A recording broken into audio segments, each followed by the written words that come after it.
Elenildo and Monica met each other in 2001. Both were baptized, but they strayed from God's ways. We went to live together after we were dating for 6 months, and before I met her, I was already an alcoholic. Then I started to drink even more. And I tried it for our marriage because until then I wanted to be happy, you know? The peak of our discussions was when we separated the first time. And while we were separated, I didn't know anything about his life. I went on living my life. After 7 months, I went after her. As a matter of fact, a sister-in-law called me. She said to me that he left home with a gun, saying that he would kill himself and he would only continue living if it was with me, that he would only be happy by my side. She turned to me and said, "You don't need my help, you need God's help first. Fix your life and then we will come back." And I started to ask strength to God because I already knew the word. I wasn't following it, but I already knew the word. I knew that God could help me. And then we tried again. So we signed our civil marriage. This was in 2004. We decided to go to another denomination, and we ended up not going to church again. In 2008, Gabriel was born, my middle son, you know.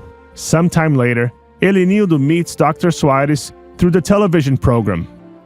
In 2013, I started to watch him, and God started to speak through his mouth. I said, let's go one day to visit this church. But it stayed like this because I didn't go after this, and she remained with this in her heart. And because of this, she came to the Grace of God Church. She received her payment and felt in her heart to give the tithes.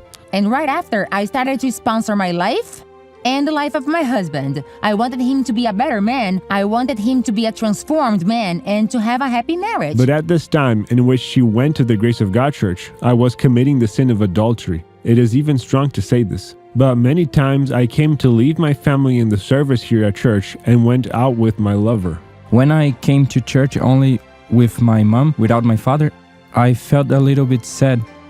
I prayed at church in my room, asking God to help bring my father to church. In my prayers, I already saw him by my side. I said, "Father, next Sunday we will have a special service. I want you to come with me." And I went. It was on this day that I visited the Grace of God Church. It was in 2013.